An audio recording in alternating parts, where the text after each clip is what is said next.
BSc physics में आप सभी का स्वागत है। टॉपिक चल रहा है सीमांत त्रिज्या अनुपात की गणना। पहली हेडिंग लगाई थी गणितीय संरचना के लिए सीमांत त्रिज्या के समान सीमांत त्रिज्या अनुपात की गणना। हमने एक गणना कंप्लीट कर ली गणितीय संरचना के लिए। सेकेंड हेडिंग लगाओ चतुष्फलकीय। चतुष्फलकीय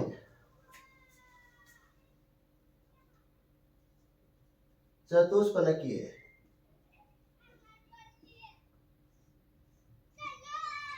संरचना के लिए चतुष्फलकीय संरचना के लिए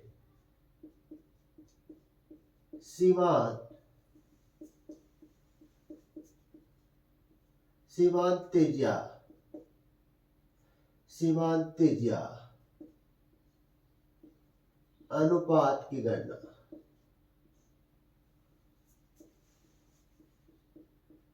तो सबसे पहले आपको यह पता होना चाहिए कि चतुष्फलकीय संरचना किस प्रकार की होती है। चतुष्फलकीय जो संरचना है, ध्यान से देखना, चतुष्फलकीय जो संरचना होती है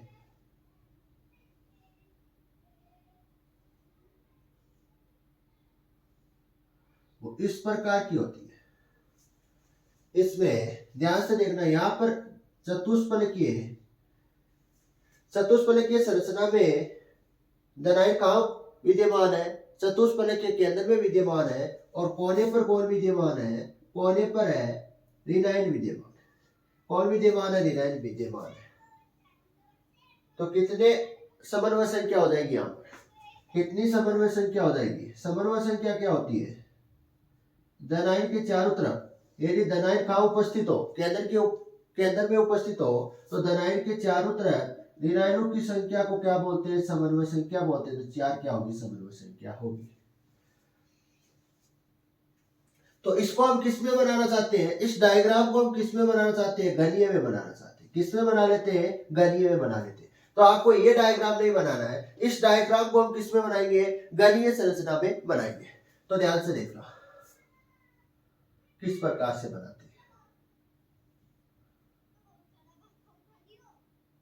किस प्रकार से बनाएंगे। एक को छोड़ के एक पर बनाना है, कोने पर। एक को छोड़ के एक कोने पर आपको क्या बनाना है? ऋणायन बनाना है।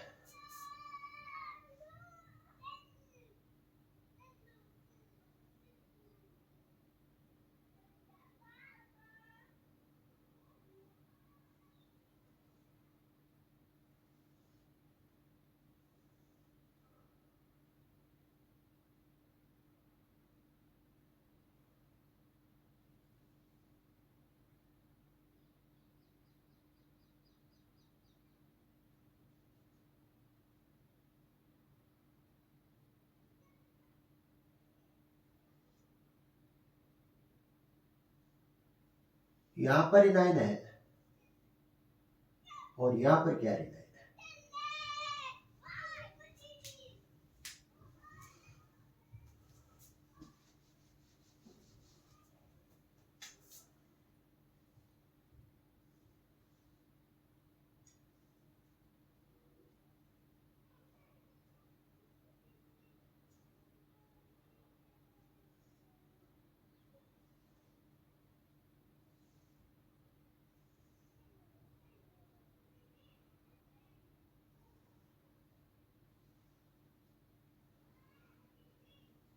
एक ऋणायन यहां पर बना लो और एक ऋणायन इस पर बना लो।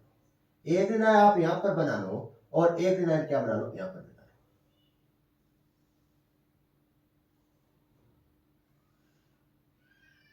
लो। इस प्रकार से संरचना बनेगी। ध्यान से देखना, इस प्रकार से बन रही है संरचना। तो यहां पर कौन विद्यमान है? चतुष्फलकीय संरचना के केंद्र में कौन विद्यमान है? धनायन विद्यमान है। कौन विद्यमान है? धनायन विद्यमान है। तो मैं पॉइंट दे देता हूं इस ऋणायन के पॉइंट को। ये क्या ऋणायन है? इस ऋणायन के केंद्र का मैं क्या नाम दे दूं? ए दे दूं। और इस ऋणायन के केंद्र का मैं क्या नाम दे दूं? बी दे दूं। और इस ऋणायन के केंद्र का मैं क्या नाम दे दूं? सी दे दूं। और धनायन के केंद्र का नाम क्या दे दूं? ओ दे दूं। धनायन के केंद्र का नाम हम क्या दे रहे हैं? ओ दे रहे हैं। और इस ऋणायन के केंद्र का मैं क्या नाम दे दूं? डी दे दूं। क्या नाम दे दूं? डी दे दूं। तो सबसे पहले आप क्या बनाओ? डायग्राम बनाओ। सबसे पहले आपको क्या बनाना है? डायग्राम बनाना है। सेम कैलकुलेशन होने वाली है, पिछली वाली जैसी थी। पिछली वाली हमने कौन सी निकाली थी, गणीय संरचना के लिए सीमांत त्रिज्या अनुपात की हमने गणना की। उसी प्रकार से हम क्या करेंगे, चतुष्फलकीय संरचना के लिए सीमांत त्रिज्या के अनुपात की क्या करेंगे, गणना करेंगे।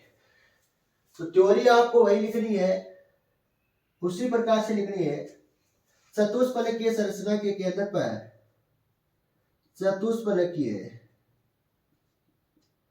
संरचना के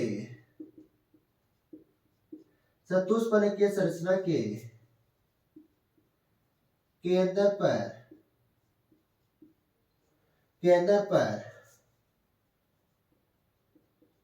दनाइन उपस्थित है। कौन उपस्थित है, दनाइन उपस्थित है। तथा कोने पर ऋणायन उपस्थित है। कोने पर कौन उपस्थित है, ऋणायन उपस्थित है। और हम जानते हैं कि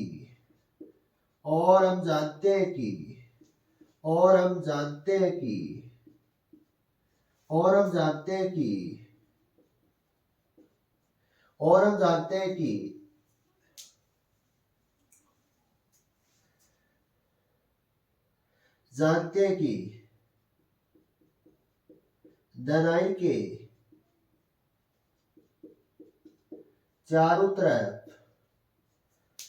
के चारों तरफ ऋणायनों की संख्या को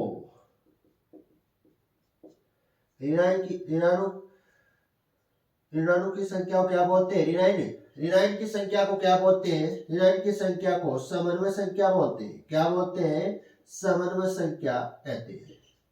दनाइन के चारों तरफ ऋणायनों की संख्या को क्या बोलते हैं, समन्वय संख्या बोलते हैं, मतलब समन्वय संख्या कहते हैं, समन्वय संख्या कहते हैं।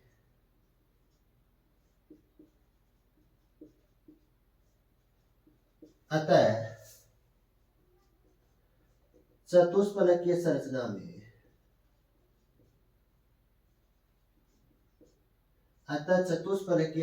में समन्वय संख्या गिनो ऋणायनों की संख्या। समन्वय संख्या बताओ, ऋणायनों की संख्या बोल के बताओ कितनी लिखूं। कोने पर कितने ऋणायन विद्यमान है, कितने ऋणायन विद्यमान है, 4। समन्वय संख्या कितनी होगी, 4 होगी। यह आपका पॉइंट नंबर फर्स्ट हो गया। पॉइंट नंबर यहां पर फर्स्ट लिखना है। ये पॉइंट आपको कंप्लीट लिखना है। पॉइंट नंबर फर्स्ट,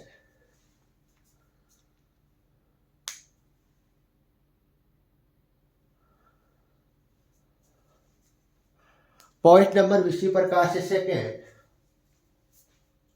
इसी प्रकार से पॉइंट नंबर सेकेंड एरो लगा के लिखना। पिछली वाली क्लास में जिस प्रकार से लिखा है उसी प्रकार से लिखेंगे। दनाइन ऋणायन, कौन कौन से कण की बात हो रही है, कौन कौन से आयन की बात हो रही है, दनाइन और ऋणायन के आयन की बात हो रही है। ये रहा दनाइन और ये रहा ऋणायन, इन दोनों की बात करेंगे।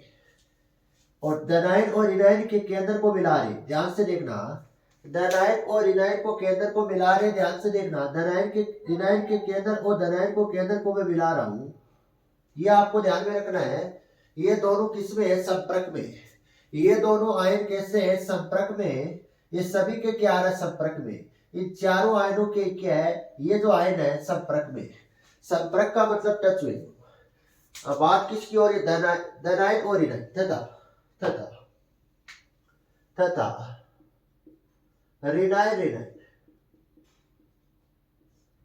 ऋणायन एक दूसरे के क्या है, संपर्क में। एक दूसरे के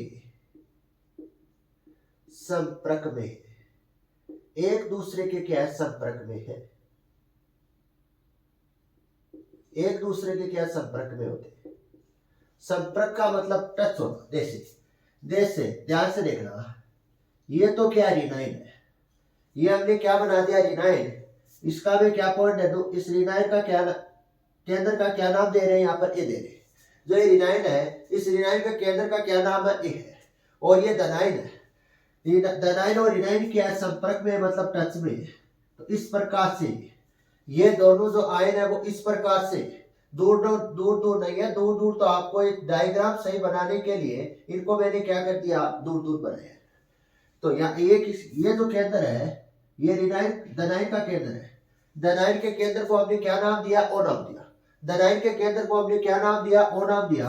अगर मैं क्या करूं, रिनाइन की त्रिज्या से दनाइन की त्रिज्या को मिलाने पर, रिनाइन की त्रिज्या और दनाइन की त्रिज्या मिला देते हैं, तो रिनाइन की त्रिज्या r माइनस है और दनाइन की त्रिज्या r प्लस। ये आपको ध्यान में रखना है। तो ये कौन सा आयन है, ये कौन सा आयन है, रिनाइन है। कौन सा आयन है, रिनाइन है। और ये कौन सा आयन है, दनाइन है। कौन सा आयन है, दनाइन है। फिर ध्यान से देखो, फिर किसकी बात हो रही है, रिनाइन रिनाइन की बात हो रही है। तो ये रहा रिनाइन, ये रिनाइन का केंद्र है। ये दूसरा रिनाइन रहा, ये दूसरा रिनाइन का केंद्र। अगर इन दोनों केंद्र को मिला दे तो दोनों की दूरी क्या होगी, ये अगले वाले देखिए। ये दोनों आयन कौन से है, रिनाइन। इस प्रकार से क्या है, दनाइन दनाइन रिनाइन तथा रिनाइन रिनाइन एक दूसरे के क्या संपर्क में है, मतलब एक दूसरे के क्या टच में है। अगला पॉइंट ध्यान से देखना, अगला पॉइंट वेरी वेरी इंपॉर्टेंट है। दनाइन रिनाइन के केंद्रों को मिलाने वाली रेखा, मिलाने वाली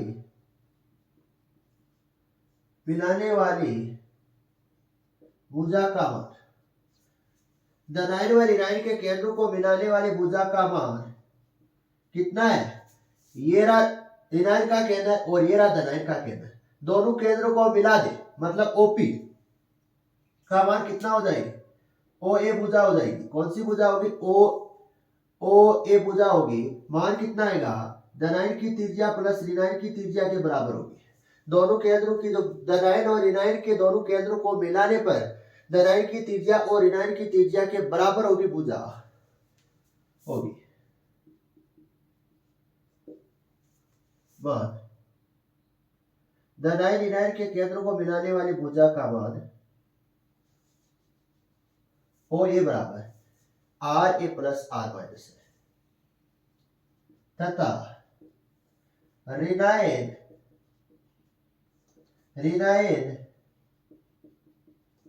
के केंद्रों को मिलाने वाली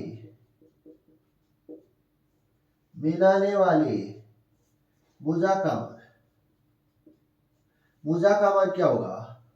जैसे एपी भुजा हो सकती है, या बीसी भुजा हो सकती है, या एसी भुजा हो सकती है। कौन सी भुजा हो सकती है, तो क्या मान होगा, R minus plus R minus.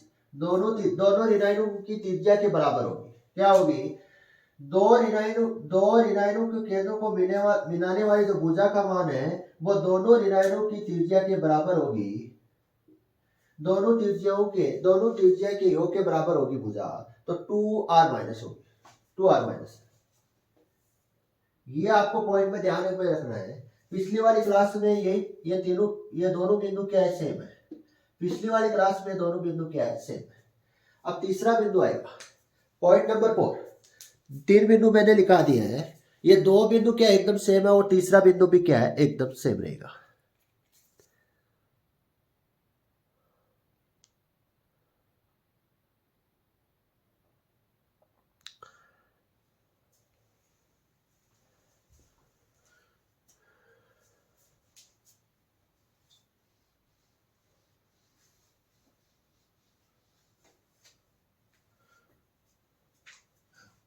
सीमांत तीसरा चौथा बिंदु है, 4 बिंदु। सीमांत बिंदु 4 है, सीमांत त्रिज्या अनुपात ज्ञात करने के लिए, सीमांत त्रिज्या अनुपात की गणना करने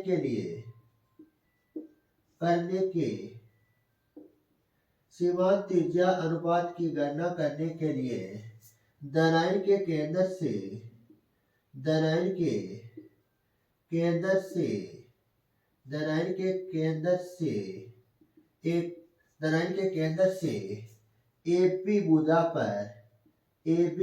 पर लंब डालते हैं। एपी भुजा पर क्या डालते हैं? लंब डालते हैं।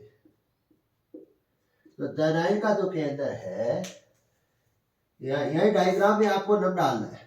डायग्राम एक ही बनाना है और इस डायग्राम में आपको क्या डाल देना है? एपी भुजा पर क्या डाल देना है? लंब डाल देना। इस प्रकार से इस पॉइंट का नाम क्या दे देना? पी दे देना। इस पॉइंट का नाम क्या दे देना? पी दे देना। इस लंब भुजा का मान, इस लंब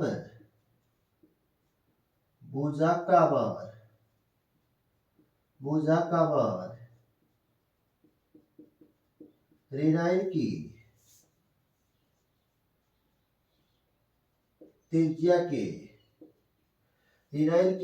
के बराबर माना जाता है। बराबर माना जाता है। तो ध्यान से देखना, ओपी भुजा का मान क्या हो जाएगा? आर माइनस हो जाएगा। आर माइनस क्या? रेनाइन की त्रिज्या है। आर माइनस क्या है? रेनाइन की त्रिज्या है। अब मैं यहाँ पर क्या, अब आपको क्या निकालना है? हमको निकालना है एपी भुजा का। एपी भुजा का मान निकालना है। पिछली वाली क्लास में जैसा किया वैसा करेंगे। एपी भुजा निकालना है तो हम क्या निकालें? एपी भुजा निकालें। क्या निकालें? एपी भुजा आ जाए तो हमारे पास क्या कर देंगे? एपी भुजा में क्या लगा देंगे? 2 का भाग लगा देंगे तो हमारे पास क्या आ जाएगी? एपी भुजा आ जाएगी। क्या आ जाएगी? एपी भुजा आ जाएगी। तो यहाँ पर मैं एक त्रिभुज बना रहा हूं, इसको ध्यान में रखना, ध्यान से देखना। इस त्रिभुज में क्या खास बात है? यहाँ पर मैं एक त्रिभुज बना रहा हूं और इस त्रिभुज में क्या खास बात है, इसको आप ध्यान से देखना। त्रिभुज ए सी बी में, त्रिभुज ए सी बी में क्या खास बात है आपको ध्यान में रखना। ए बी किसके बराबर होगा? बीसी के बराबर है। जो त्रिभुज है, इस त्रिभुज को आप ध्यान से देखना। त्रिभुज सी बी में क्या है? एपी जो भुजा है वो किसके बराबर है? एपी जो भुजा है वो किसके बराबर है? बीसी भुजा के क्या है? बराबर है। तो पाइथागोरस प्रमेय,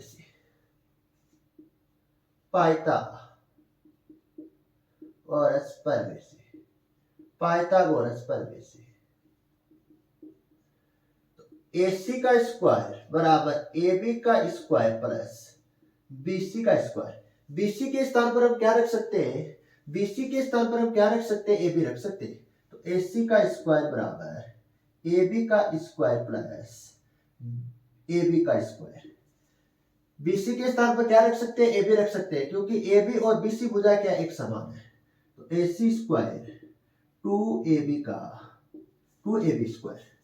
AC क्या है यहाँ पर? ध्यान से, AB भुजा तो हमको निकालनी, AB भुजा हमको निकालनी है। यहाँ पर ध्यान से देखना, AC क्या है? 2 ऋणायनों की त्रिज्या है। 2 ऋणायनों के केंद्रों के मध्य की दूरी है। यहाँ पर AC भुजा क्या है? 2 ऋणायनों के केंद्रों के मध्य की दूरी है। ये दोनों जो ऋणायन है वो, ये दोनों ए और सी, ये दोनों जो ऋणायन है, ये ऋणायन क्या है? एक दूसरे के संपर्क में है और दोनों ऋणायनों के केंद्रों को क्या रखा? मिलाया हुआ है। तो दोनों ऋणायनों को केंद्रों को मिलाने वाली रेखा का मान क्या होता है? ऋणायनों के केंद्रों को मिलाने वाली रेखा का मान होता है 2r माइनस। कितना होता है? 2r minus. तो 2r माइनस का क्या है? Whole square. क्या हो? यहाँ पर 2 और AB का स्क्वायर, तो 4r माइनस स्क्वायर बराबर 2AB का होल स्क्वायर। तो आपको क्या निकालना है? AB स्क्वायर निकालना है, AB का मान निकालना है। तो 2r minus square upon 2, AB बराबर क्या होगा? 2r माइनस, क्या होगा? 2r माइनस होगा, 2r माइनस स्क्वायर होगा। ध्यान से देखना, 2 से इसको काटेंगे, 2 आ जाएगा 4 को। AB बराबर क्या आ जाएगा? √2r minus. हम क्या निकालना चाहते हैं? हम निकालना चाहते हैं AP भुजा का मान। कौन सी भुजा का मान? AP भुजा का मान निकालना चाहते हैं। तो सेम पिछली वाली क्लास में, सेम हमने पिछली वाली क्लास में निकाला, वैसे निकालना है। AB ए बी में क्या लगा देंगे, 2 का मान लगा देंगे, तो हमारे पास क्या आ जाएगा, ए पी का मान आ जाएगा। यहां तक उतारो, यहां तक करो पहले।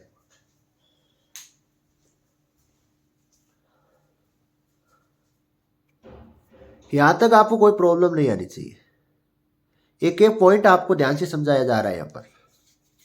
तो आपको यहाँ पर जो त्रिभुज देख बन रहा है ए सी बी में, यहाँ पर त्रिभुज ए बी सी में, ए सी बी में त्रिभुज ए बी सी में जो भुजा है ए बी भुजा वो किसके बराबर है, बी सी भुजा के बराबर है। तो मैंने यहाँ पर क्या लिखा है, बी सी के स्थान पर मैंने क्या लिख दिया है, ए बी भुजा लिख दिया। क्यों लिख दिया है, क्योंकि ए बी भुजा किसके बराबर है, बी सी भुजा के बराबर है। यहाँ तक आपको कोई दिक्कत नहीं होनी चाहिए।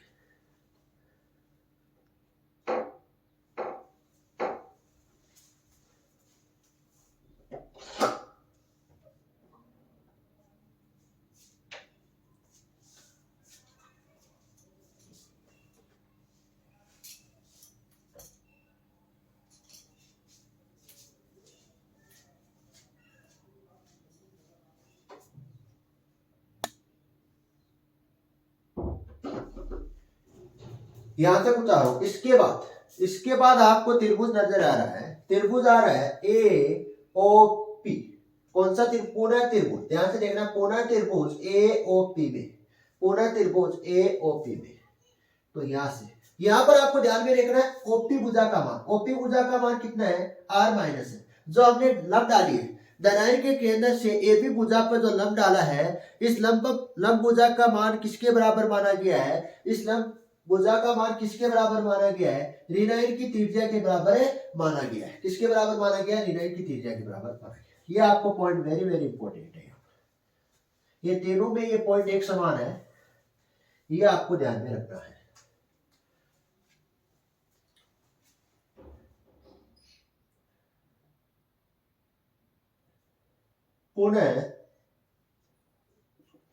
पुनः त्रिभुज एओपी में पाइथागोरस प्रमेय, एओपी में पाइथागोरस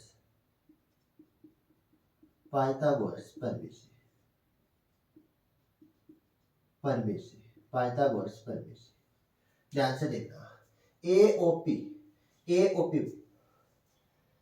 तो एओ का स्क्वायर, ओपी का स्क्वायर, एपी का स्क्वायर, धनायन और ऋणायन की त्रिज्या, धनायन और ऋणायन के केंद्र को मिलाने वाली भुजा का मान, धनायन और ऋणायन के केंद्र को मिलाने वाली भुजा का मान हमने क्या लिखा था, धनायन की त्रिज्या प्लस ऋणायन की त्रिज्या लिखी थी। क्या लिखी थी, धनायन और ऋणायन की त्रिज्या का क्या किया था, योग किया था। क्या लग ऊपर क्या है, स्क्वायर था, और स्क्वायर।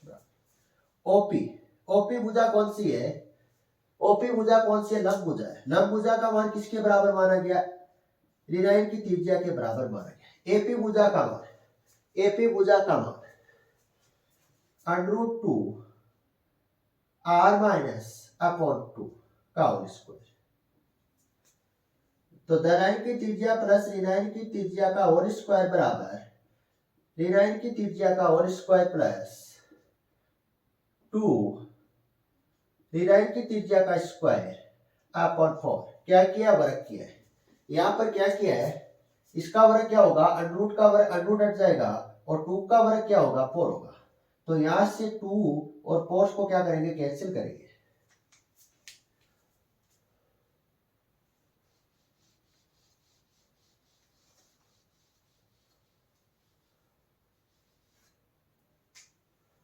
तो धनायन की त्रिज्या प्लस ऋणायन की त्रिज्या का होल स्क्वायर किसके बराबर आएगी, ऋणायन की त्रिज्या का होल स्क्वायर प्लस ऋणायन की त्रिज्या का होल स्क्वायर अपॉन 2। तो धनायन की त्रिज्या प्लस ऋणायन की त्रिज्या का होल स्क्वायर बराबर √ लघुत्तम लेने पर, क्या लेने पर, लघुत्तम लेने पर, एलसीएम लेने पर, तो 2 ऋणायन की त्रिज्या का स्क्वायर प्लस ऋणायन की त्रिज्या का स्क्वायर, धनायन की त्रिज्या प्लस ऋणायन की त्रिज्या का होल स्क्वायर कितना बनेगा, 3 ऋणायन की त्रिज्या का स्क्वायर अपॉन में क्या बनेगा, 2 बनेगा। तो धनायन की त्रिज्या प्लस ऋणायन की त्रिज्या बराबर √3/2 रीनाइन की त्रिज्या इसका मान क्या होता है 3/2 अंडर रूट का मान होता है 1.225 होता है। तो दनाइन की त्रिज्या प्लस रीनाइन की त्रिज्या बराबर 1.225 माइनस 225 गुना में क्या आ रही है रीनाइन की त्रिज्या आ रही है r माइनस आ रही है। तो रीनाइन की त्रिज्या को क्या करें इधर पक्षांतर करें तो ये किस में है प्लस में इधर जाके किस में होगी माइनस में होगी। तो 1.225 रीनाइन की त्रिज्या माइनस रीनाइन की त्रिज्या अगर रीनाइन की त्रिज्या को मैं क्या कर दूं 1 से गुना कर दूं। अगर किसी राशि को 1 से गुना करने पर राशि का मान क्या हो रहा है वही प्राप्त हो रहा है। जैसे मैं क्या करूं a को किससे गुणा कर दूं a से कर दूं तो मान क्या आएगा a आएगा। अगर मैं a को किससे गुणा कर दूं 100 से गुणा कर दूं तो मान क्या आएगा 100 आएगा। 1 से गुणा करने पर कोई फर्क नहीं पड़ता। अब ध्यान से देखना यहां पर घटाना है 1.225 1 पॉइंट आगे क्या लगा देते हैं यहाँ पर 0 तो कितना मान बच रहा है 522.0 ये मान। तो दनाइन की त्रिज्या किसके बराबर आ रही है 0.225 रीनाइन की त्रिज्या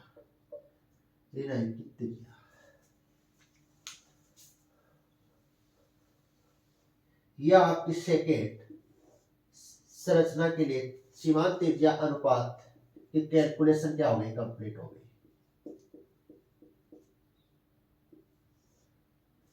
दनाइन की त्रिज्या और रीनाइन की त्रिज्या के अनुपात को क्या कहते हैं त्रिज्या अनुपात कहते हैं। मान कितना आ रहा है 0.5522 मान कितना आ रहा है 0.225 आ रहा है। ये इस मान पर कौन सी संरचना प्राप्त होती है चतुष्फलक की प्राप्त होती है। कौन सी संरचना प्राप्त होती है चतुष्फलक की संरचना प्राप्त होती है। यहां तक आपको कर दिया चतुष्फलक की संरचना के लिए सीमांत त्रिज्या के अनुपात की हमने क्या करनी गणना करनी। अब एक लास्ट करना है अष्टफलक के लिए। अगर आपको एक संरचना समझ में आ जाएगी सीमांत त्रिज्या अनुपात की गणना में एक संरचना क्या आ जाएगी आपको समझ में आ जाएगी एक डेरिवेशन आपको समझ में आ जाएगी तो बाकी की दो डेरिवेशन में आपको कोई प्रॉब्लम नहीं होगी। कैलकुलेशन एक समान है कैलकुलेशन क्या है एक ही समान है वो थोड़ा बहुत क्या है परिवर्तन है। अगली आप हेडिंग लगाओ अष्टफलक की।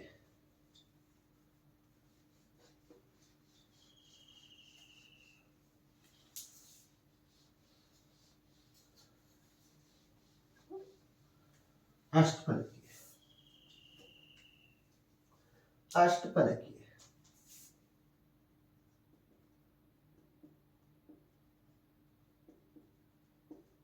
अष्टफलकीय संरचना के लिए सीमांत त्रिज्या अनुपात की गणना। तो सबसे पहले क्या बनाते हैं डायग्राम बनाते हैं। सबसे पहले हम क्या बनाते हैं डायग्राम बनाते हैं इसकी संरचना बनाते हैं अष्टफलकीय की संरचना किस प्रकार से होती है।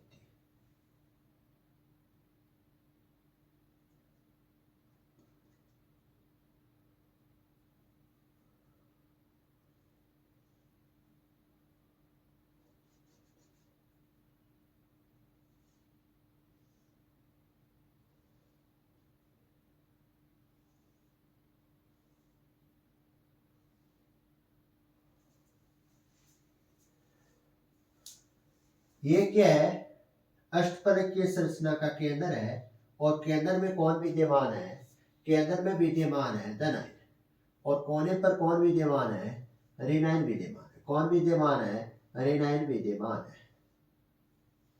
ये आपको डायग्राम बनाना है।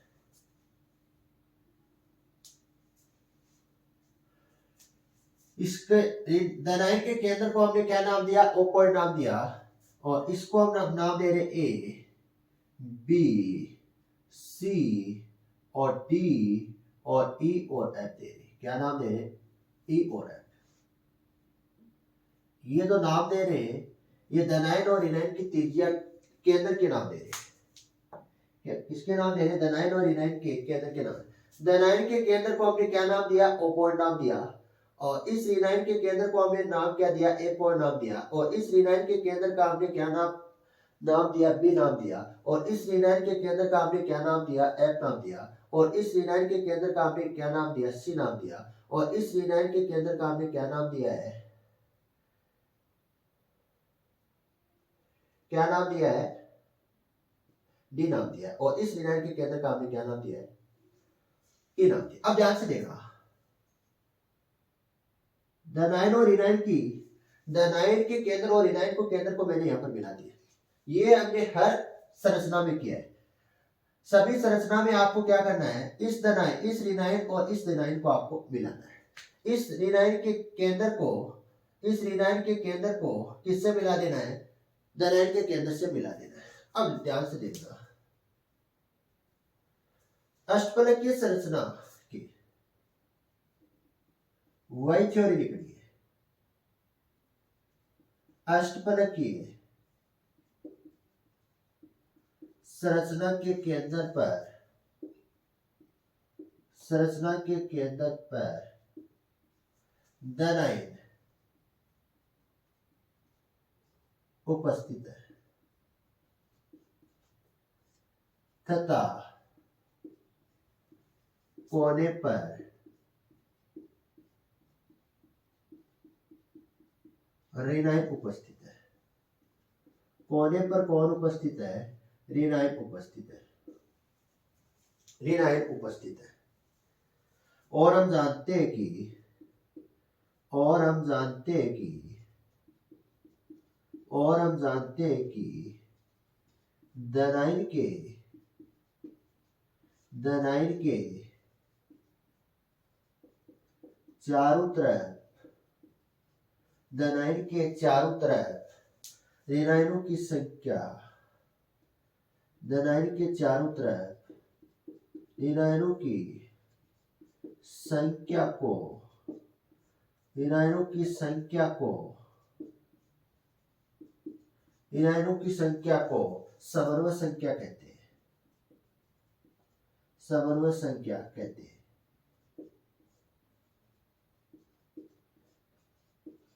समन्वय संख्या कहते हैं।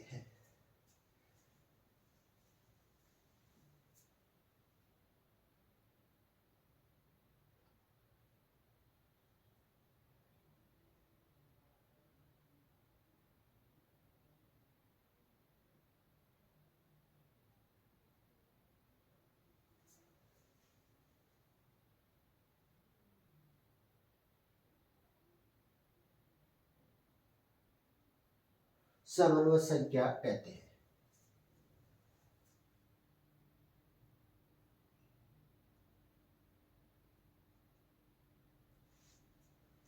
अतः अष्टफलकीय, अतः अष्टफलकीय संरचना के लिए समन्वय संख्या, समन्वय संख्या क्या होगी, क्या होगी, 1 2 3 4 5 6 होगी। कितनी होगी, 6 होगी। ये आपका पॉइंट नंबर फर्स्ट हो गया, ये आपका पॉइंट नंबर फर्स्ट हो गया। Point number second, point number second, धनायन और ऋणायन तथा ऋणायन, ऋणायन के, धनायन, ऋणायन तथा ऋणायन, ऋणायन एक दूसरे के, एक दूसरे के संपर्क में होते हैं, एक दूसरे के क्या होते हैं, संपर्क में होते हैं। ये पॉइंट आपको ध्यान में रखना है। संपर्क का होने का मतलब टच में होते हैं। जैसे ये तो कौन सा है, ऋणायन है, और ये कौन सा है, ये कौन सा है, धनायन है। ये तो आपका ऋणायन है, ए पॉइंट वाला, और ये कौन सा है आपका, धनायन है। इसी प्रकार से ये आपका ऋणायन का केंद्र है, और ये आपका क्या, ऋणायन का। ये दोनों ऋणायन है, तो ये दोनों क्या है, संपर्क में है। मतलब दोनों क्या टच में। अगली पॉइंट ध्यान से रखना, रेनाइन की त्रिज्या को हम किस प्रकार से लिखते हैं, आर माइनस आर माइनस। डेनाइन की त्रिज्या को हम किस प्रकार से लिखते हैं, आर प्लस, और रेनाइन की त्रिज्या को आर माइनस से लिखते हैं। ये आपको ध्यान में होना चाहिए। यहां तक आपको किसी प्रकार का किंतु परंतु नहीं होना चाहिए।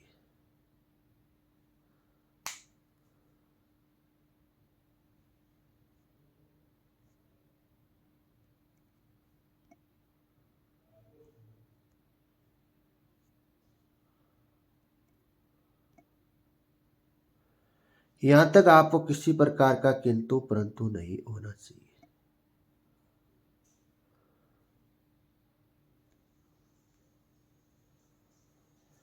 नेक्स्ट पॉइंट,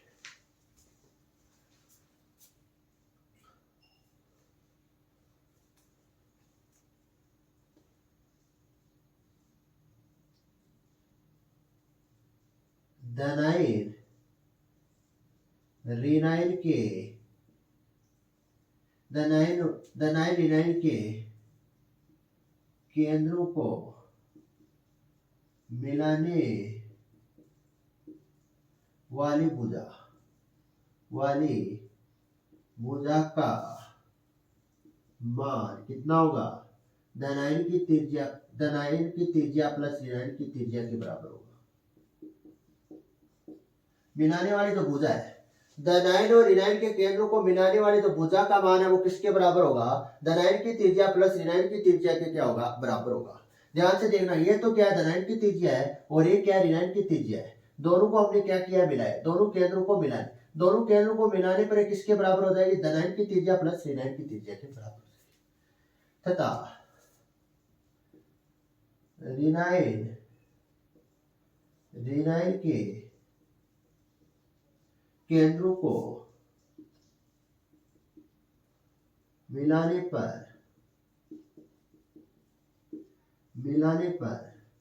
तथा रेनाइन के केंद्रों को मिलाने पर तथा रेनाइन केंद्रों को मिलाने पर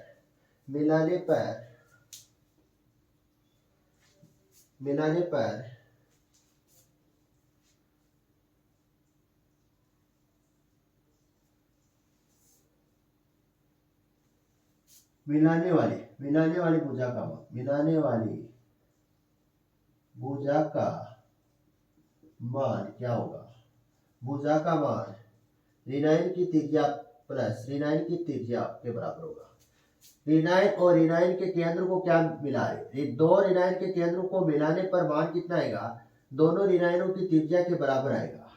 तो 2r माइनस रेनाइन की त्रिज्या प्लस रेनाइन की त्रिज्या कितनी बन जाएगी, 2r माइनस होगी, 2r माइनस। ये पॉइंट है। इस पॉइंट के बाद आपको ये डायग्राम बनाना है, ध्यान से देखना। इसमें मैं कौन कौन से ले रहा हूं ये आपको ध्यान में रखना। एक तो मैं ध्यान से देखना, इस डायग्राम में मैं कुछ अलग से पॉइंट ले रहा हूं, ए बी सी और डी,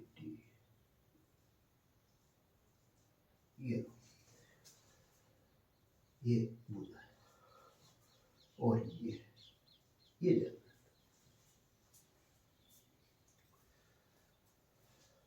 इसको थोड़ा बड़ा बना देता हूं। यहां पर मैं कौन से चार आयन ले रहा हूं, कौन से चार आयन ले रहा हूं, ए बी सी और डी, इन चारों आयनों को ले रहा हूं। ध्यान से देखना, इन चारों आयनों को ले रहा हूं। ये तो कौन सा है, बी वाला है, और ये कौन सा है, ए वाला आयन है, और ये कौन सा है, ये है सी वाला आयन है, और ये कौन सा है, डी वाला आयन है। तो ये क्या, सारे क्या रेनाइन है, और बीच में कौन है, डेनाइन है, बीच में कौन है, डेनाइन है। तो यहां पर मैंने यहां पर ए ओ, ये इसका जो केंद्र है उसका नाम क्या है, ओ है, ये ध्यान में रखना। यहाँ पर ओ क्या है, यहाँ पर ओ डेनाइन का केंद्र है, यहाँ पर ओ है वो क्या, डेनाइन का केंद्र है। और यहां तक इसकी त्रिज्या, ए की त्रिज्या कितनी होगी, ए माइनस होगी, क्या होगी, ए माइनस। ये डायग्राम यहाँ पर इस रीनाइन की त्रिज्या क्या होगी, आर माइनस होगी, इस रीनाइन की त्रिज्या क्या होगी, आर माइनस है, यहां तक है। ये आप बनाओ, यहां पर आप बनाओ।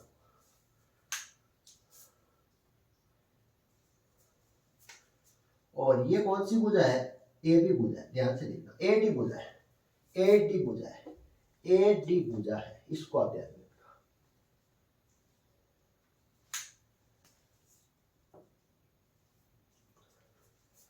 इसके बाद हम बनाते हैं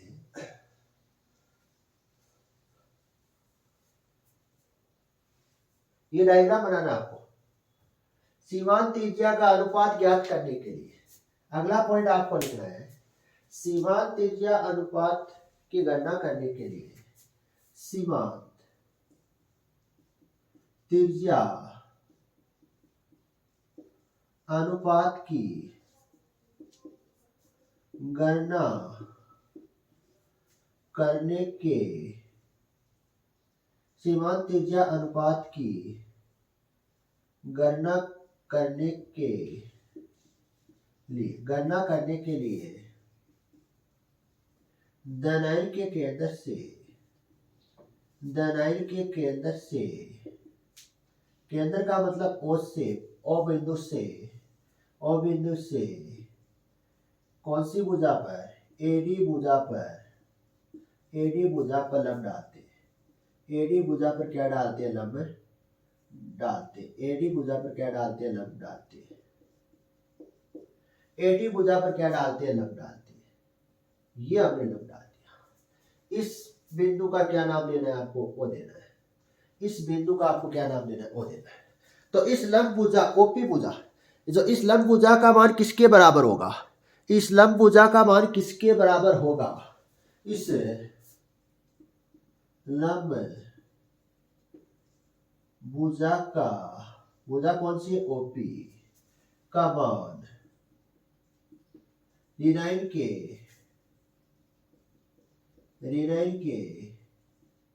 त्रिज्या के बराबर माना जाता है। रीनाइन की त्रिज्या के बराबर माना जाता है। तो ओपी भुजा का मान कितना आ जाएगा, आर माइनस आ जाएगा। अब ध्यान से देखना, एक त्रिभुज नजर आ रहा है आपको, एओपी। तो त्रिभुज एओपी में पाइथागोरस परमेशी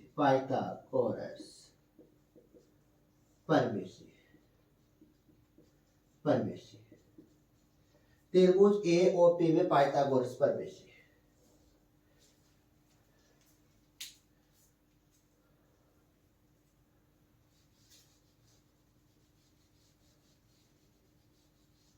तो ध्यान से देखना, यहां पर ए जो भुजा लिख रहा हूं, ए ओ का स्क्वायर बराबर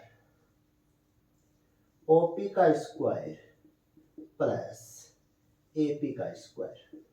यहां पर ए ओ भुजा कौन सी है, यहां पर जो ए ओ भुजा है वो धनाइन और ऋणाइन की त्रिज्या को व्यक्त करती है।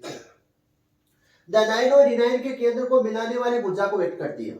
यहाँ पर ए ओ भुजा वो किसको व्यक्त करती है, धनाइन और ऋणाइन की केंद्र को मिलाने वाली भुजा को व्यक्त करती है। तो क्या मान होगा इसका जो मान होगा वो धनाइन की त्रिज्या प्लस ऋणाइन की त्रिज्या के बराबर होगा। भुजा का मान क्या लग रहा है, होल स्क्वायर लग रहा है, तो होल स्क्वायर धनाइन की त्रिज्या प्लस ऋणाइन की त्रिज्या का होल स्क्वायर।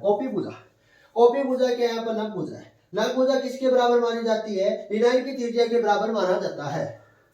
तो ऋणाइन का स्क्वायर, ऋणाइन की त्रिज्या का स्क्वायर मतलब आर माइनस का स्क्वायर प्लस यहां पर एपी का मान कितना है, एपी का मान है आर माइनस, कितना है, आर माइनस स्क्वायर। यहां पर एपी क्या है, ए जो ए ऋणाइन की त्रिज्या है, क्या ए ऋणाइन की त्रिज्या। अब ध्यान से देखना, धनाइन की त्रिज्या प्लस ऋणाइन की त्रिज्या का होल स्क्वायर बराबर आर माइनस का स्क्वायर प्लस आर माइनस का स्क्वायर। धनाइन की त्रिज्या प्लस ऋणाइन की त्रिज्या का होल स्क्वायर बराबर 2r माइनस स्क्वायर। यहां तक आपको कोई प्रॉब्लम नहीं होनी चाहिए, केवल कैलकुलेशन है। पहली दूसरी वाली क्लास का काम, तीसरी वाली क्लास का काम। धनायन की त्रिज्या प्लस ऋणायन की त्रिज्या बराबर अंडर रूट को क्या कर स्क्वायर को वर्ग को क्या करो इधर पक्षांतर करो तो किसमें परिवर्तन हो जाएगा अंडर रूट में तो आर माइनस धनायन की त्रिज्या प्लस ऋणायन की त्रिज्या अंडर रूट 2 का मान होता है 1.414 आर माइनस तो धनायन की त्रिज्या ऋणायन की त्रिज्या प्लस में इधर जाके पक्षांतर करें तो 1.414 R minus minus R minus को क्या कर दो 1 से गुणा कर दो तो धनायन की त्रिज्या बराबर 0.414 ऋणायन की त्रिज्या धनायन की त्रिज्या इसको क्या कर रहे हैं गुणा में ऋणायन की त्रिज्या इधर आगे किस में हो जाएगी बाद में हो जाएगी तो धनायन और ऋणायन की त्रिज्या का क्या बन जाएगा अनुपात बन जाएगा धनायन और ऋणायन की त्रिज्या के अनुपात को क्या बोलते हैं त्रिज्या अनुपात बोलते हैं और त्रिज्या अनुपात का मान कितना आ रहा है 0.414 आ रहा है तो ये किसके लिए कौन सी संरचना के लिए है अष्टफलकीय अष्टफलकीय संरचना ये आपकी तीनों डेरिवेशन कंप्लीट है ये तीनों डेरिवेशन में से आपको 100% एक डेरिवेशन आपको मिलती है इन तीनों डेरिवेशन में से आपको एग्जाम में क्या मिलती है एक डेरिवेशन आपको 100% मिलती है